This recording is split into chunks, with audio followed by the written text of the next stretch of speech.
माननीय न्यायालय के समक्ष दोष सिद्धि से व्यथित होकर आपराधिक अपील संख्या 11-383/2022 प्रस्तुत की गई है श्रीमान।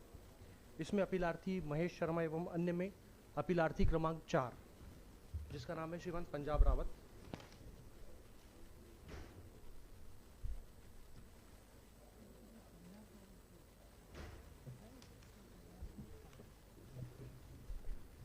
श्रीमान गिरफ्तारी दिनांक 6/10/2009 से ये 3 माह 22 दिन अभिरक्षा में रहा। घटना कब की है सर श्रीमान घटना जो है वो है 7/9/2009 की। कस्टडी पीरियड श्रीमान पूर्व में ये 3 माह 22 दिन रहा और वर्तमान में आदेश दिनांक से 9 माह 14 दिन मतलब 9 माह 15 दिन हो गए। कुल मिलाकर 13 माह हो गए श्रीमान। ऑफेंस श्रीमान 302, 147, 148, 149, 307। पंजाब रावत जी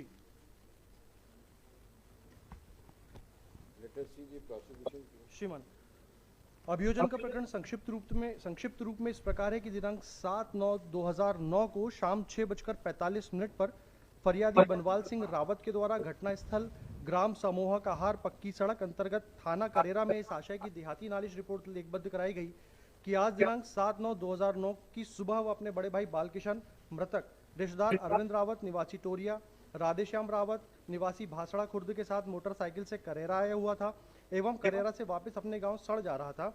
उसका भाई बालकिशन अरविंद एवं राधेश्याम मोटरसाइकिल से आगे जा रहे थे तथा उनका भाई पीछे मोटरसाइकिल से जा रहा था।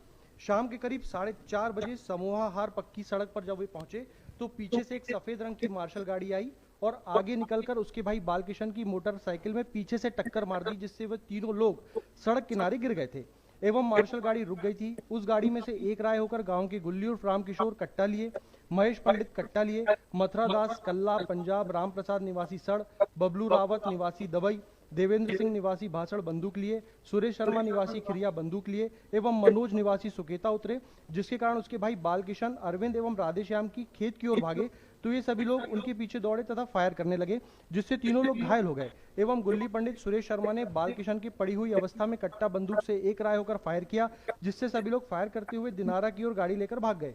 उसके पश्चात उसने अपने भाई बालकिशन को देखा, तब तक उसकी मृत्यु हो चुकी थी। उसके माथे एवं दाएं बाएं पेट, जबड़ा तथा शरीर में अन्य जगह चोट आई थी एवं अरविंद के बाएं हाथ की कोहनी, हथेली, बाएं पैर, बाएं पसली में तथा राधेश्याम के दाहिने हाथ की उंगलियां, पीठ से दाहिने पैर, बाएं हाथ में चोट आई थी। उसके पश्चात उसने अपने गांव में परिवार वालों को सूचना दी थी। थोड़ी देर के बाद पुलिस थाना करेरा की सुनारी चौकी से पुलिस आ गई थी। मैं माननीय न्यायालय का ध्यान विनम्रता पूर्वक आकृष्ट कराना चाहूंगा। श्रीमान इस प्रकरण की देहाती नालिश देख लेते। श्रीमान देहाती नालिश को देखेंगे तो इस प्रकरण के अभियोजन साक्षी बनवाल ने 10 लोगों का नाम अभियुक्त के तौर पर परिचित कराया है। माननीय न्यायालय का ध्यान मैं इसी बात पर विनम्रता पूर्वक आग्रह कराना चाहूंगा कि अगर आप इस अभियोजन की कथा का जजमेंट देखेंगे, निर्णय देखेंगे, आलोच्य आदेश देखेंगे श्रीमान, तो इसमें केवल 8 अभियुक्त बनाए गए हैं, 10 अभियुक्त नहीं बनाए गए श्रीमान। इन 2 के संबंध में इस व्यक्ति ने बहुत स्पष्ट कहा है, ये तात्विक विरोधाभास की श्रेणी में नहीं है। इसने बताया कि इस व्यक्ति ने उसके सिर पर गोली मारी। जिस व्यक्ति का नाम इस सिर पर गोली मारने को बताता है वो श्रीमान अस्पताल में भर्ती होता है और जिस सुरेश का नाम ये लेता है वो अन्य जगह माननीय न्यायालय के समक्ष अदालत में मौजूद होता है। सर्वप्रथम अभियोजन ने जिस अभियोजन साक्षी को विश्वास कर माननीय न्यायालय के समक्ष दोष सिद्धि का आधार बनाया है, उसका खुद बयान एक संदेह के घेरे में आ जाता है श्रीमान। ये बताता है 10 लोग, 2 लोग बेचारे कहीं और पाए जाते हैं और उसको बताता है कि मैंने अपनी आंखों से गोली मारते देखा, जबकि ये दोनों लोग घटनास्थल पर मौजूद नहीं होते। माननीय न्यायालय से मेरा विनम्रता पूर्वक निवेदन है, मैं अभियुक्त के संबंध में एक बात कहना चाहूंगा। ये बताते हैं 149 विधि विरुद्ध जमाव का सदस्य होना। अभियोजन ने विधि विरुद्ध जमाव का सदस्य होने के संबंध में मार्शल कार बताई। श्रीमान मार्शल कार जैसी कोई गाड़ी प्रकरण में जब्त नहीं हुई, घटनास्थल पर किसी भी प्रकार के खाली चले खोखे जब्त नहीं हुए।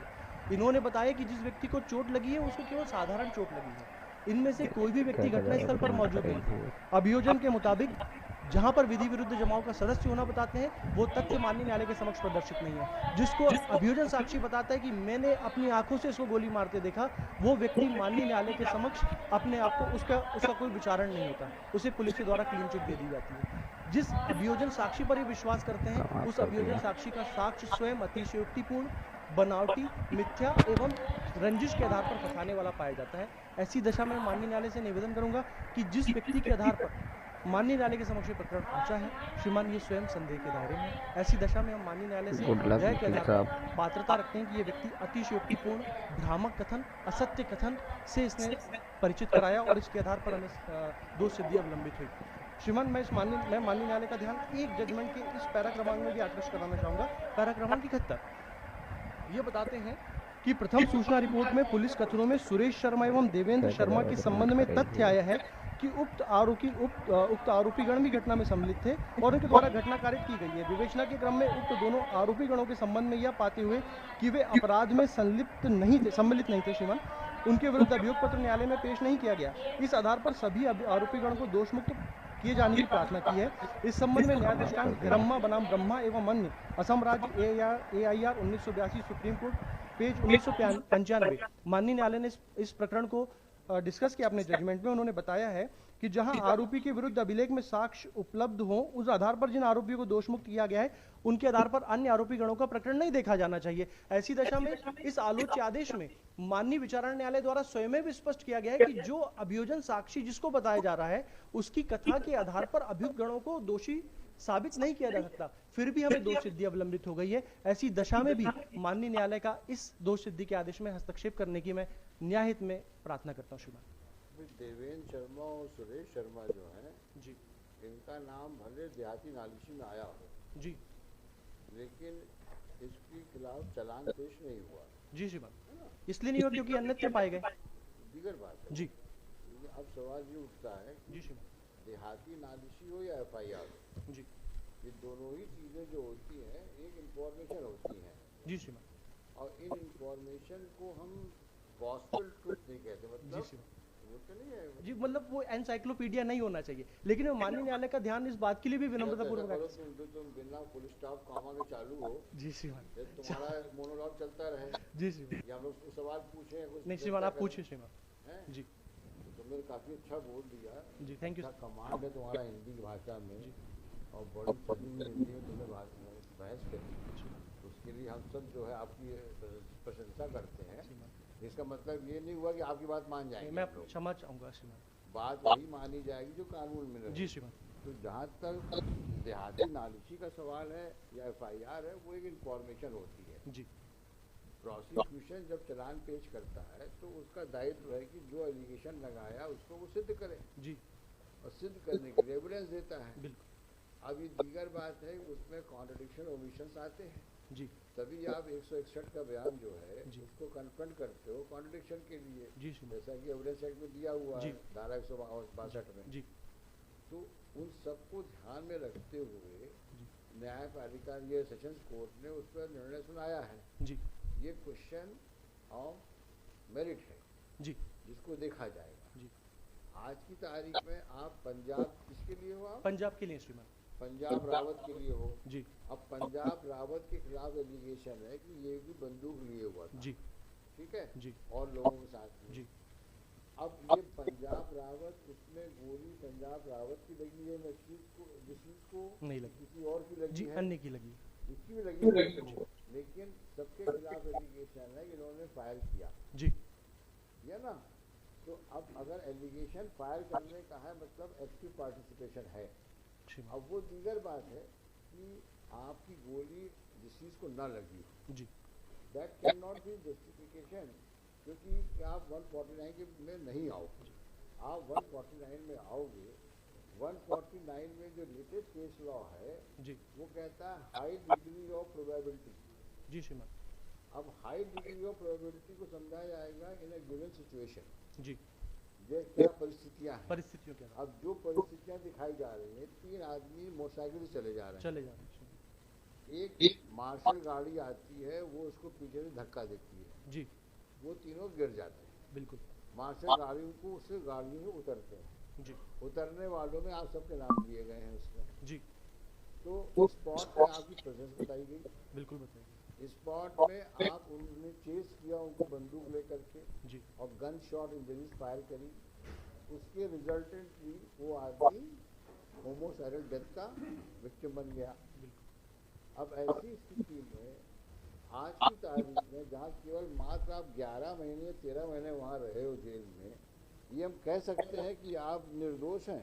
मैं माननीय न्यायालय से अब कुछ निवेदन कर सकता हूँ? हाँ जरूर करिए, जल्दी करिए, बहुत श्रीमान, हो चुका आपके हमारा साथ। हमारे हमसे कोई रिकवरी नहीं हुई है। हाँ धारा 27 का मेमोरेंडम के आधार पे हमसे कोई जब्ती नहीं है। अच्छी बात। मार्शल गाड़ी कोई जब्त नहीं की जाती है। मैं माननीय न्यायालय ने हमेशा न्याय हित में जहां पर संदेह आया है वहां पर हमेशा अभियुक्त के हित तो का पहले संरक्षण इनसे किया है। पूछ ले क्या कहना चाह रहे हैं ये लोग। सरकारी वकील बतावे और ये बतावे अग्रवाल साहब जो कंप्लेनेंट के लिए हैं, बताइए क्या कहना चाह रही हैं। लॉर्डशिप इसमें एफआईआर जो दर्ज करवाया देहाती नल से वो बनवाल ने करवाया। तो बनवाल ने जो एलिगेशन लगाया है कि ये सब लोग गाड़ी से आए, देवेंद्र को कट्टे से फायर करने का एलिगेशन है। इनसे इनको तो है नहीं, लेकिन ये उसका हिस्सा थे। सब लोग गाड़ी से आए, उनको घेरा और फिर मारा। तो इनसे रिकवरी का तो कोई बात ही नहीं होती क्योंकि देवेंद्र ने लगाया, लेकिन ये उसके हिस्सा थे। सब लोग आए और उन्होंने घेरा बना के उसको फायर किया। तो ये इसका प्रेजेंट तो है कि पंजाबी उसमें थे। और देवेंद्र जो मारा है तो उसका एफएसएल रिपोर्ट में घटना स्थल से 12 बोर की बंदूक, एफएसएल रिपोर्ट ये सब है और ये उनके हिस्से हैं। बनवाल के जो देहाती नालसी है, हाँ देहाती नालसी में भी नाम है, एफआईआर में भी नाम है, और जो इसकी स्टेटमेंट है कोर्ट के किसका स्टेटमेंट। पंजाब का नाम? जी सर, कोर्ट के और स्टेटमेंट है। जो दो नाम और थे जाति नालिशी में, जी सर। उनको तो अलग कर दिया, जी सर। सुरेश और एक सुरेश है, दूसरे कौन है? देवेंद्र। देवेंद्र जी तो सुरेश और देवेंद्र के खिलाफ चालान पेश नहीं हुआ, नहीं हुआ। तो गोली किसने चलाई? सर देवेंद्र ने, है देवेंद्र शर्मा ने 12 बोर की बंदूक। उसके खिलाफ चालान पेश नहीं हुआ है। नहीं हुआ। एलिगेशन तो इन्हीं के ऊपर है। देवेंद्र शर्मा ने 12 बोर की बंदूक और सुरेश शर्मा ने अरे मौजूद, भाई, बाकी तो लोगों ने अपने अपने कट्टे निकाले। ये इन्होंने लिखा है ना इसमें, जज साहब ने किस पैरा में दिया भाई? ये इसमें आपने बताया था कि 73 पैरा 73 श्रीमान। 73 जी 73 में ये कहते हैं, नहीं वो 71 श्रीमान। 71 श्रीमान। 71। हाँ, देवेंद्र शर्मा और सुरेश के विरुद्ध अभियोग को प्रस्तुत नहीं किया गया है। तो फिर गोली किसके गोली मारना सिद्ध पाया?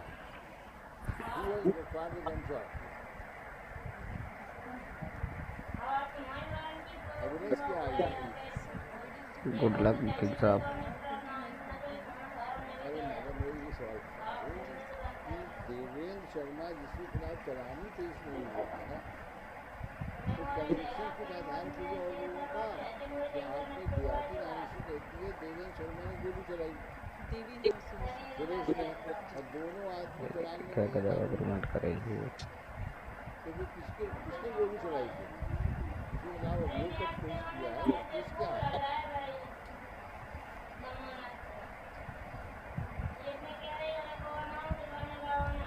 अभियोग पत्र में किसके खिलाफ एप्लीकेशन है गोली चलाने का, और किससे रिकवरी समाप्त कर हुई है? दिया।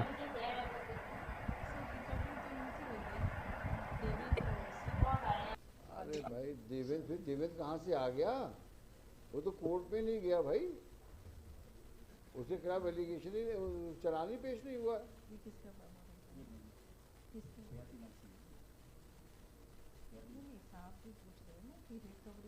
सारा होमवर्क कोर्ट ही में होगा। क्रिमिनल हिस्ट्री भी है इनकी, है? क्रिमिनल हिस्ट्री भी है, 302 का एक और केस है इनके ऊपर। मैं दूसरी बात कह रहा हूँ, जितनी सवाल पूछो जवाब दो। मुद्दे की बात यह है, देवेंद्र शर्मा और सुरेश के खिलाफ में एलिगेशन था देहाती नालिशी में इन्होंने गन शॉट इंजरी मारी, जिसकी वजह से डिसीज मरा है। लेकिन चालान जब पेश हुआ तो दोनों का नाम नहीं था उसमें।